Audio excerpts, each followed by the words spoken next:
तो आपका हमारे यूट्यूब चैनल माइनिंग से विशाल में स्वागत है। तो जैसा कि हम अभी सभी सब्जेक्ट पर आपको पढ़ा चुका हूँ, आपको मैकेनिक्स से लेकर मेथड ऑफ कुल वर्क से लेकर हजार्ड से लेकर माइन मशीनरी से लेकर जियोलॉजी से लेकर सब कुछ आपको तैयारी के पर्सपेक्टिव से आपको सीआईएल जॉब में मिल जाएगा। और वैकेंसियाँ भी आने वाली सितंबर अक्टूबर नवंबर में। आप बस तैयारी करते रहिए, आपको कोई ना कोई सफलता ज़रूर मिलेगी। आप अपना 100% दे कर रखिए। तो आज हम मेटल माइनिंग को कवर करेंगे। आप हमारे सोशल मीडिया हैंडल फेसबुक से माइनिंग सर्वे विशाल से जुड़ सकते हैं। तो चलिए सॉल्यूशन माइनिंग होता क्या है हम देखते हैं। हम सॉल्यूशन माइनिंग को एक्वेस सरफेस माइनिंग जलीय सतह खनन विधि के उपवर्ग के रूप में परिभाषित और सरिंग प्रोसेस द्वारा मिनरल को रिकवर किया जाता है। एक अच्छा डेफिनेशन आप लिख लीजिएगा। इसमें वहाँ इतना अच्छा नहीं लिखा है, हम बता दे रहे हैं, आप इसको नोट कर लीजिएगा। सॉल्यूशन माइनिंग जगह type of mining when the mineral are recovered by dissolution, leaching, melting and slurring process. Solution mining एक प्रकार का माइनिंग है जिसे हम मिनरल को रिकवर करने के लिए leaching process, slurring process, melting process और डिसोल्यूशन प्रोसेस हम अपनाते हैं, किया जाता है। चलिए अगला देखते हैं। Category of solution mining are. तो करेक्ट, अगर सॉल्यूशन माइनिंग कैटेगरी देखें तो हम उसमें लिखा रहेगा borehole extraction system and leaching method and exploratory method, जिसमें कि आपका लीचिंग होता है। तो लीचिंग में आपका गोल्ड, सिल्वर, यूरेनियम आता है। अगर आपका डिसोल्यूशन में देखें तो सॉल्ट आता है। अगर आपका हम मेल्टिंग में देखें तो सल्फ़र आता है। और अगर हम उसमें देखते हैं एक और आपका बचा डिसोल्यूशन, एक स्लरी में देखते हैं तो ऑयल, सैंड वगैरह आते हैं।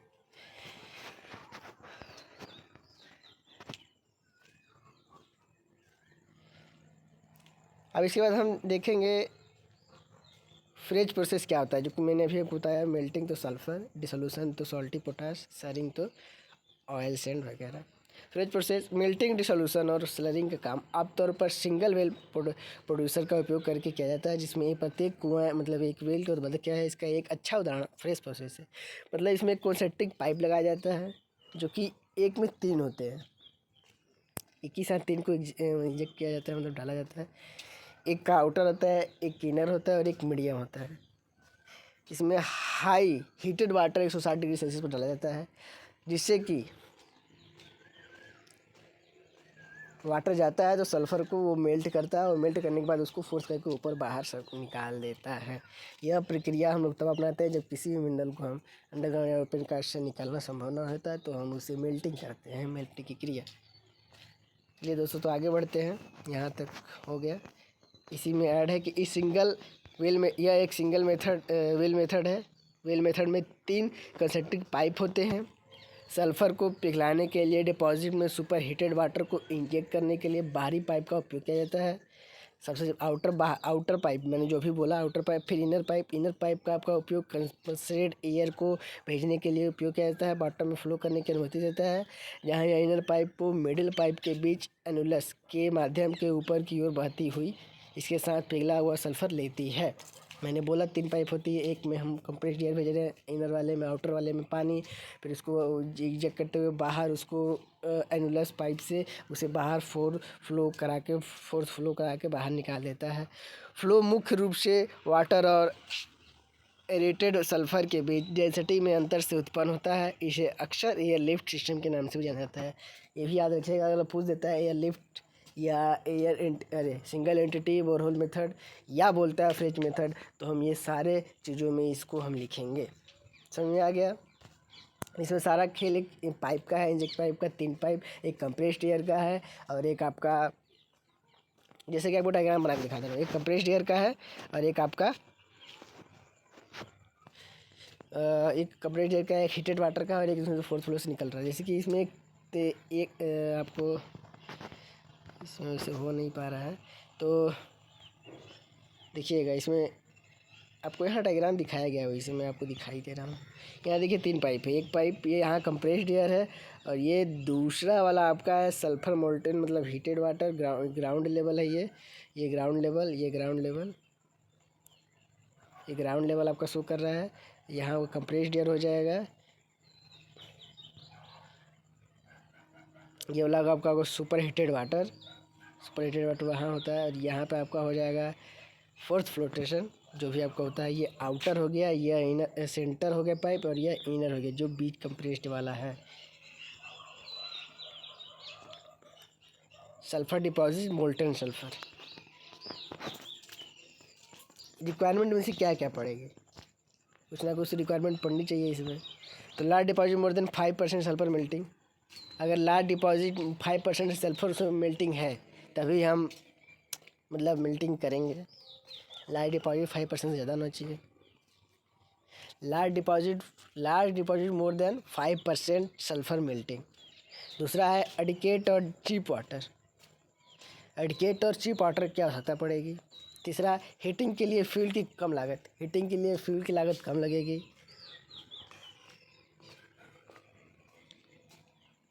हीटिंग के लिए वाटर की लागत कम लगेगी। Porous and permeable strata. Porous and permeable strata होना चाहिए। पोरस एंड परमिएबल स्ट्राटा होना चाहिए। आपका वाटर के लिए कमती मतलब लागत कम लगेगी, और वाटर को हीटेड करने के लिए मतलब फ्यूल, वाटर को हीटेड करने के लिए फ्यूल कम लगेगी। और आपका वाटर मॉडरेट टू लार्ज की रिक्वायरमेंट पड़ेगी। और large deposit more than 5% sulphur melting की आवश्यकता पड़ेगी। इसमें क्या रहा है कि फ्रेज प्रोसेस में 320 डिग्री फ़ारेनहाइट 160 डिग्री सेल्सियस पर सुपर हीटेड वाटर को डिपॉजिट में पंप किया जाता है, जिसकी दूरी मतलब इसकी यह 300 से 300 मीटर तक, 30 से 300 मीटर दूरी तक मतलब 100 से 1000 फीट तक किया जाता है। इसकी लंबाई जो वो अपने में दिखाया उसकी लंबाई। इस प्रक्रिया में सल्फ़र का उत्पादन करने के लिए 1000 से 12000 इसमें 1000 से 12000 पर टन का मात्रा उपयोग किया जाता है। गैलन पर टन का उपयोग किया जाता है, तथा मतलब 1000 से 12000 गैलन पर टन का और 4200 से 50000 लीटर पर टन का पानी की बड़ी मात्रा का उपयोग किया जाता है। इसलिए पानी और फ्यूल दोनों को उपयुक्त सप्लाई की आवश्यकता होती है। ये फ्रेज प्रोसेस। तो उम्मीद करता हूँ आप लोगों को समझ में आ गया होगा। कोई भी डाउट होगा कमेंट बॉक्स में बता दीजिएगा। मैं आगे बढ़ता हूँ। आगे यह बढ़ता हूँ कि आपका फ्रेज प्रोसेस था, सॉल्यूशन माइनिंग। अब इसके बाद आता है आपका मल्टीवेल मेथड। मल्टीवेल मेथड से हम क्या करते हैं, तो मल्टीवेल मेथड में यह अन्य कमोडिटेड का उत्पादन करने, जैसे मल्टीवेल मेथड का उपयोग करके ही इफ़िशियंसी किया जा सकता है। इस मेथड में डिपॉजिट के माध्यम से फ्लो की अनुमति देने के लिए कहीं एक वेल के साथ काम करते हैं। इनमें से कुछ इंजेक्शन कुएँ हैं जिनमें से ओर जोन में एक fluid normally water and lixiviant inject किया जाता है, और कुछ रिकवरी कुएँ हैं जिसमें से प्रेग्नेंट सॉल्यूशन एग्जैक्ट स्टैक किया जाता है। फ्लूइड रिकवरी की सुविधा के लिए वेल्स को अक्सर लॉजिकली जियोमेट्रिक पैटर्न में व्यवस्थित किया जाता है।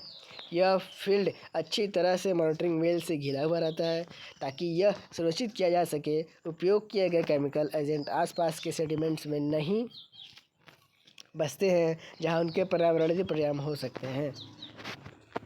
अभी समझ में आया कि नहीं आपको? तो चलिए समझा देते हैं क्या कि ये मल्टीवेल मेथड क्या कह रहा है। मल्टीवेट मेथड का इसमें डायग्राम भी होगा तो बता दूंगा आपको अभी।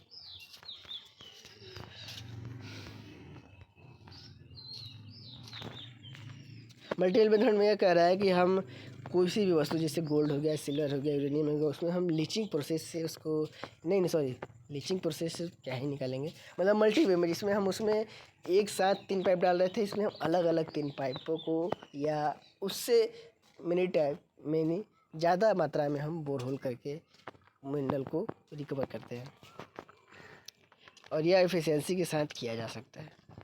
यह मेथड फ्लो की अनुमति देता है तथा एक वेल के साथ कई काम कर सकते हैं। इंजेक्शन, इसमें ओर जोन होता है, और लिक्विड और वाटर को नॉर्मली फ्लो करा के इंजेक्ट करा के हम उसे मिनरल को रिकवर करते हैं। प्रेग्नेंट सॉल्यूशन को स्टेक किया जाता है। यह सुविधा वेल्स को अक्सर लॉजिकली जियोमेट्रिक पैटर्न में व्यवस्थित किया जाता है। यह फील्ड अच्छी तरह से मॉनिटरिंग कोल से घिरा होता है ताकि यह सुनिश्चित किया जा सके कि उपयोग किए गए केमिकल एजेंट आसपास के सेटलमेंट्स में नहीं बसते हैं जहाँ उनके परिणाम को मतलब यह पर्यावरण को प्रभावित नहीं करता है। इस प्रकार से इसको हम करते हैं क्योंकि वाटर में हम जो भी अगर सॉल्यूशन मिलाते हैं, साइनाइड हो गया या अदर, तो वो किसी पक्षी या पशु पक्षियों को ना हानि पहुंचा सके। इस प्रकार से पर उसे हम करते हैं। कंडीशन कब होगी इसको करने की?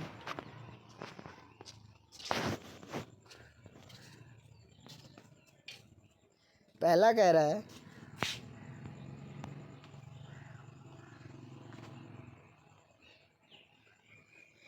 और रीजनेबली स्ट्रॉन्ग, पोरस और परमिएबल होना चाहिए। और आपका जनरली रीजनेबली स्टार्टा मतलब स्ट्रॉन्ग, पोरस, परमिएबल होना चाहिए।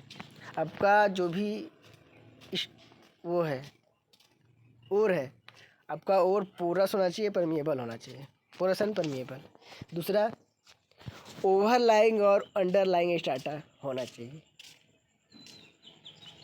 आपका ओवरलाइंग तथा अंडरलाइंग स्टार्टा कॉम्पिटेंट तथा इम्प्रेसिव होना चाहिए। ओवरलाइंग या अंडरलाइन या कमिटमेंट इम्प्रेसिव आपका होना चाहिए। तीसरा है ट्यूबुलर डिपॉजिट प्रीफर किया जाता है। ट्यूबुलर डिपॉजिट आपका प्रीफर किया जाता है। और या चौथा पॉइंट होगा आपका फ्लैट डिपॉजिट प्रीफर किया जाता है। और आपका इसमें डेप्थ मीडियम से हाई हो सकता है, जिसमें कि आपका 3000 मीटर तक हो सकता है। तो इसका कंडीशन क्या क्या था? अभी हमने क्या पढ़ा? Multi bore hole method. Multi bore hole में कंडीशन यह हो सकता है, पहला स्टार्टा परमिएबल तथा पोरस होना चाहिए, और फिर आपका दूसरा कह रहा है ओवरलाइंग एंड अंडरलाइंग स्टार्टा होना चाहिए, जो कि कमिटमेंट और इम्प्रेसिव हो सकता है। और ट्यूबुलर डिपॉजिट प्रीफर किया जाता है। चौथा फ्लैट डिपॉजिट प्रीफर किया जाता है। पांचवा डेप्थ मीडियम टू हाई मतलब होना चाहिए, जो कि लगभग 3000 मीटर तक होता है। चलिए दोस्तों, तो आगे बढ़ते हैं। इसमें यह कह रहा है साइकिल ऑफ ऑपरेशन इसका क्या है, कैसे प्रक्रिया को हम करते हैं? एक प्रकार साइकिल का operation. Well method similar cycle का उपयोग करते हैं, चाहे वो सिंगल वेल हो या multi well method. Well method similar cycle का उपयोग करते हैं, चाहे वो सिंगल वेल हो या मल्टी वेल मेथड। पहला गर्म करके प्रॉपर लिक्विड मिलाकर सॉल्यूशन तैयार करते हैं। पहले गर्म करके प्रॉपर सॉल्यूशन तैयार करते हैं और उसमें प्रॉपर लिक्विड मिला देते हैं। फिर दूसरा वैल्यूएबल मिनरल को सॉल्यूशन में डालने के लिए सॉल्यूशन को डिपॉजिट में पंप करना, जैसे कि मेल्टिंग, डिसॉल्यूशन और स्लरिंग करना। तीसरा होगा आपका प्रेग्नेंट सॉल्यूशन, स्लरी या मॉल्टेन मटेरियल को सरफेस तक लाना। ये आपका साइकिलिंग ऑफ ऑपरेशन। यह सिंगल वेल मल्टी वेल दोनों हो सकता है। यह इसमें प्रॉपर लिक्विड को मिलाकर सॉल्यूशन को गर्म किया जाता है, तैयार किया जाता है। और pregnant solution slurry molten material का हो सकता है। प्रेग्नेंट सॉल्यूशन मॉल्टेन स्लरी है, मॉल्टेन स्लरी का हो सकता है, मतलब सरफेस तक लाया जाता है। इसके कुछ ना कुछ एडवांटेज होंगे। Condition advantage cycling process. Advantage आपका यह है कि यह हाई प्रोडक्टिविटी और मॉडरेट प्रोडक्शन कॉस्ट होता है। मल्टीवेव का हाई प्रोडक्शन तथा मल्टी प्रोडक्शन कॉस्ट होता है। दूसरा अदर मेथड की तुलना में कैपिटल कॉस्ट कम लगता है। पूरी इसकी लागत। तीसरा low mining cost, average relative cost 5% होना चाहिए।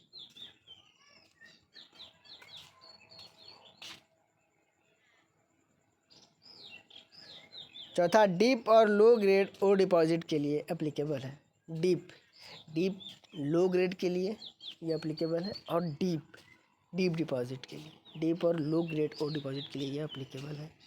पाँचवा, डिप्लॉयमेंट टाइम और कॉस्ट कम लगता है। डिप्लॉयमेंट टाइम और कॉस्ट कम लगता है। डिप्लॉयमेंट टाइम और कॉस्ट कम लगता है।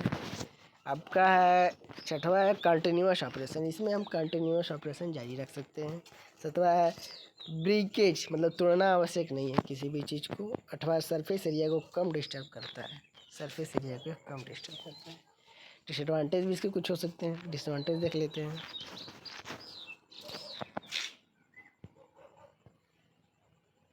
डिसएडवांटेज इसका यह कह रहा है कि पानी में घुलने, पिघलने या घुलने वाले डिपॉजिट के लिए अप्लीकेबल है। यह वहीं अप्लीकेबल हो जाएगा जो पानी में घुल सकता है, पिघल सकता है, वहीं पे काम करेगा। ये नहीं कि उस और बॉडी में चलेंगे, घुल पिघल नहीं रहा और हम उसको मेल्टिंग करना चाहते तो नहीं हो पाएगा, बिल्कुल नहीं हो पाएगा। मेल्टिंग करने के दो तरीके हैं, सिंगल और मल्टी। और यह मध्यम पानी की सतह होती है, मतलब मॉडरेट वाटर की रिक्वायरमेंट रहती है। और तीसरा आपका यह कह रहा है होल्स, मतलब जो भी वेल्स की टेस्टिंग करना कठिन होता है। इसमें होल्स की टेस्टिंग करना कठिन होती है क्योंकि बहुत सारे होते हैं। इसमें होल्स की टेस्टिंग करना कठिन होती है। और चौथा, फ्रेज प्रोसेस के लिए महत्वपूर्ण मात्रा में एनर्जी की आवश्यकता होती है। फ्रेज प्रोसेस के लिए महत्वपूर्ण मात्रा में एनर्जी की आवश्यकता पड़ती है। ये था आपका single entity and multi well, single well and multi well method. पाँचवा कह रहा है इसी में, उसका डिसएडवांटेज ये है कि एक्सट्रैक्शन जोन को कंट्रोल करना डिफ़िकल्ट होता है। एक्सट्रैक्शन जोन आपको दिखाएंगे कौन सा है। एक्सट्रैक्शन जोन को कंट्रोल करना कठिन होता है। और छठवा है रिकवरी आमतौर पर लो से मॉडरेट होती है। रिकवरी आमतौर पर लो से मॉडरेट होती है। और सातवां है अंडरग्राउंड वाटर पोल्यूटेड हो सकता है। और सातवां है अंडरग्राउंड वाटर पोल्यूटेड हो सकता है अगर लिक्विड हम डाल रहे हैं तो। इसमें आपका डायग्राम दिखा रहा है जिसमें कि आपको 1 2 3 4 5 6 7 मतलब बोरहोल वेल है,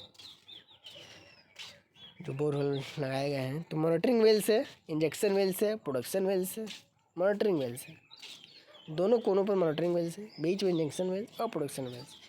आपका यहाँ पर आपका वो होता है, अभी मैंने ऊपर बताया ना, अभी एक्सट्रैक्शन जोन, अभी जो ऊपर बात कर रहे थे हम, एक्सट्रैक्शन जोन यहाँ होता है और यहाँ होता है। इसमें वाटर होता है, यहाँ पे वाटर, इसका हम ऊपर मेल्टिंग के द्वारा निकाल लेते हैं। हमने अभी 2 टॉपिक कवर किए, एक फ्रेज प्रोसेस सिंगल एंटिटी, दूसरा मल्टी वेल बोर मेथड। इसमें किसका पहले का फ्रेज प्रोसेस था, डायग्राम था, सॉल्यूशन माइनिंग था, लीचिंग प्रोसेस ये होता है। और इसमें साइकिलिंग प्रोसेस था। और उसके होता क्या है, मल्टी बोरहोल मेथड ये पढ़ा, कंडीशन पढ़ा, एडवांटेज डिसएडवांटेज पढ़ा। अब सैम्पलिंग पढ़ते हैं, सैम्पलिंग क्या होता है। क्लास थोड़ी लंबी रहेगी लेकिन जितनी भी रहेगी आपको पढ़ने में मज़ा आएगा। अगर आपको कुछ चीज़ सीखना है तो बेहतर मन, खुशी मन से इंटरेस्ट देकर अपना सीखिए, क्योंकि आपका भविष्य इन्हीं चीज़ों पर टिका हुआ है। तो चलिए सैम्पलिंग पढ़ते हैं। सैम्पलिंग क्या है? सैम्पलिंग एक ऐसा प्रोसेस है जिसमें यह टेक्निक है जिसमें किसी और के बहुत छोटे छोटे टुकड़े कलेक्ट करके एनालिसिस किया जाता है। इसमें और बॉडी के एवरेज मिनरल कंटेंट का अनुमान लगाया जाता है। किसी और बॉडी का सैम्पलिंग फर्स्ट टाइम प्रोस्पेक्टिंग के दौरान किया जाता है। प्रोस्पेक्टिंग के दौरान मतलब जो भी मिनरल को हम प्रोस्पेक्ट मतलब खोजते हैं, सर्च करते हैं, उसी दौरान हम सैंपल लेते हैं और उसकी ग्रेडिंग को जानते हैं। तो क्या जाता है, और सैम्पलिंग के और बॉडी को ग्रेड का पता लगाया जाता है। तो यहाँ तक आपको समझ में आ गया होगा। आगे देखते हैं। टाइप्स ऑफ सैम्पलिंग वैसे तो 10 प्रकार के 9 प्रकार के होते हैं, हम नाम बता दे रहे हैं लेकिन बताएंगे 3 ही, क्योंकि एग्जाम के पर्सपेक्टिव से ये मेन इंपॉर्टेंट है। और डिप्लोमा के छात्रों के लिए पढ़ाया जाता है तो उनके लिए भी 3 ही इंपॉर्टेंस है। Types of sampling. सैम्पलिंग मुख्यतः 3 प्रकार के इसमें लिखे हैं: channel sampling, chip sampling, grab sampling. आपका होता है ग्रैब सैम्पलिंग को बल्क सैम्पलिंग कहते हैं, मक सैम्पलिंग होते हैं, कार सैम्पलिंग होती है, बेल्ट सैम्पलिंग होती है, and many other type sampling होती है। तो हम तीनों को कवर करेंगे। चैनल सैम्पलिंग क्या है?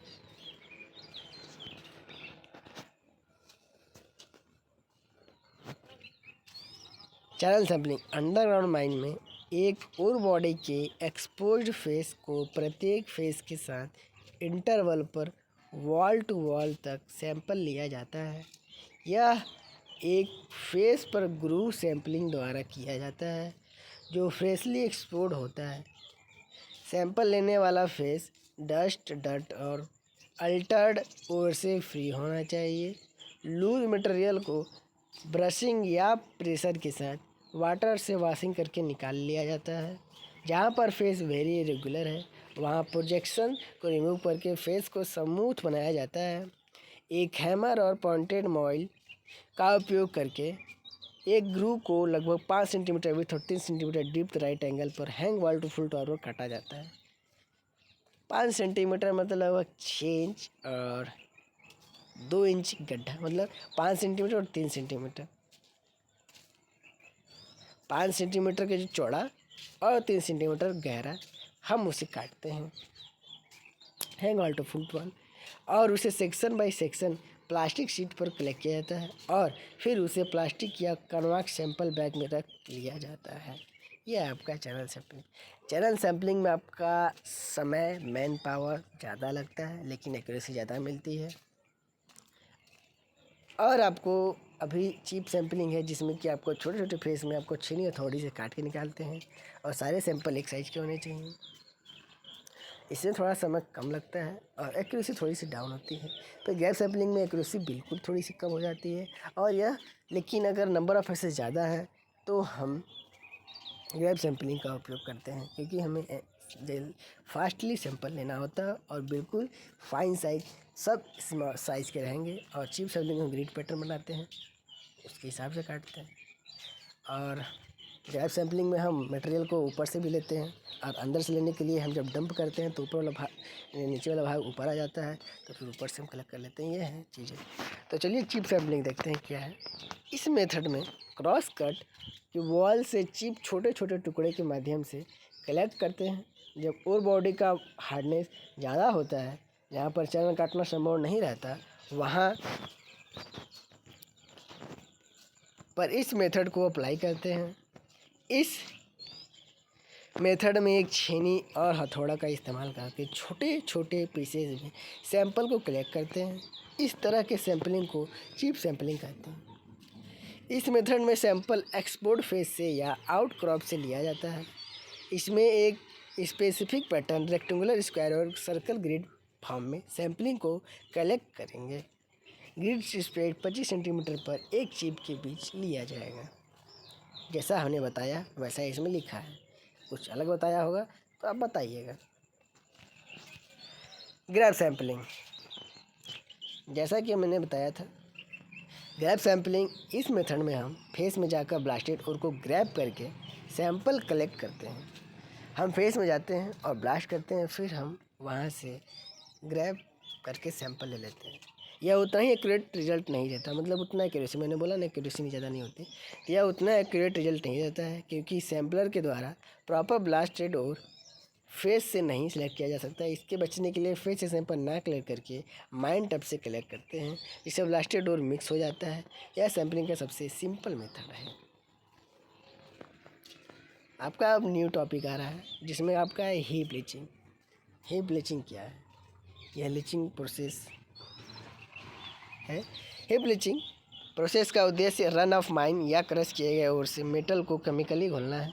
यह एक इमिपेबल लाइन पैड पर स्टॉक किया जाता है एक ऐसे सॉल्यूशन में जहां मेटल को केमिकली प्रोसेसिंग के माध्यम से पुनः प्राप्त किया जा सकता है। हीप ब्लीचिंग का उपयोग वहाँ किया जाता है जहाँ रन ऑफ माइन से और निकलता है, फिर उसे हम उसमें एक केमिकल एक्सिबिएंट का उपयोग करते हैं जो इमिपेबल लाइन पैड पर स्टॉक किया जाता है।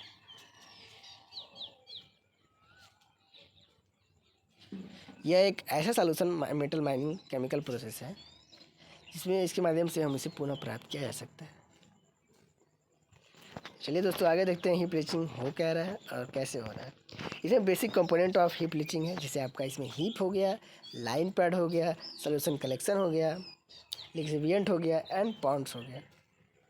याद रखिए, वेरी इजी।